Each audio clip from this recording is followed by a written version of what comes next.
When we look for joy, behold, there is sorrow.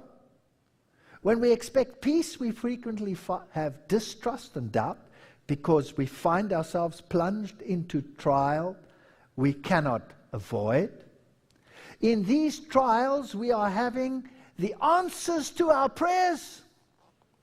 In order for us to be purified, the fire of affliction must kindle upon us, and our will must be brought into conformity to the will of God.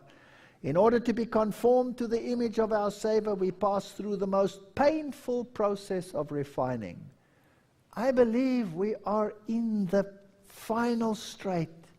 The world is forsaking Jesus left, right, and center.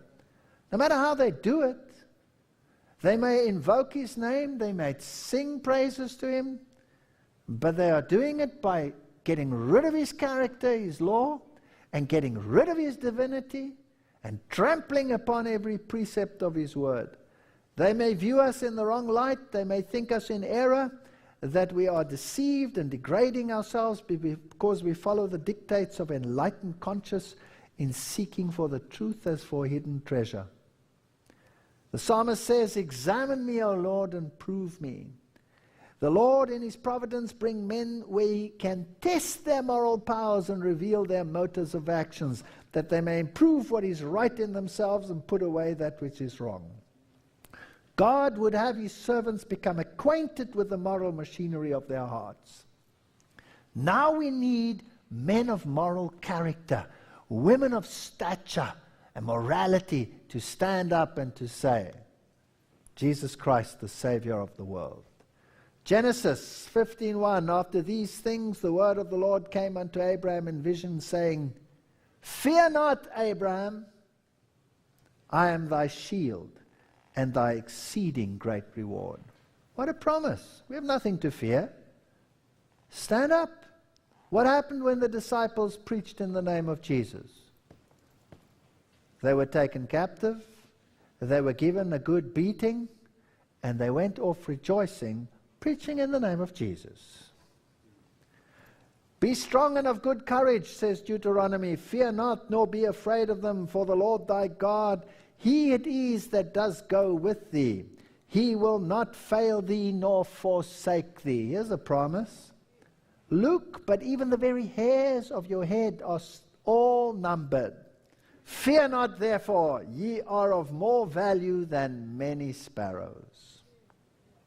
Isaiah, for now, thus says the Lord, that created thee, O Jacob, he that formed thee, O Israel, fear not, I have redeemed thee, I have called thee by thy name, thou art mine. I don't care what Zeitgeist says, I don't care what Desmond Tutu says, I don't care what all these mega theologians say. I care for what the Word of God says, and I hope you do too. And this mighty text, I quoted it just now, looking for that blessed hope and the glorious appearing of our great God and Savior, Jesus Christ.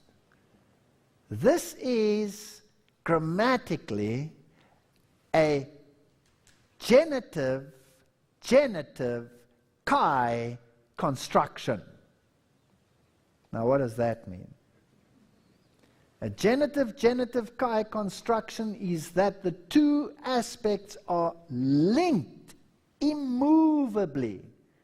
And that makes the great God and the great Savior one and the same individual grammatically according to the Greek. You cannot separate them. And the greatest theologians who wrote these marvelous, old, powerful documents, concordances on the Greek, will testify that this is a genitive, kai construction. Jesus is God. You cannot remove his deity. He is the fourth man in the fire. And this battle is not only about you and me and about what we believe or how we will be saved. This battle is the final conflict of Satan himself to eradicate the Son of God from the minds of men. May God Give us courage to stand for righteousness and truth.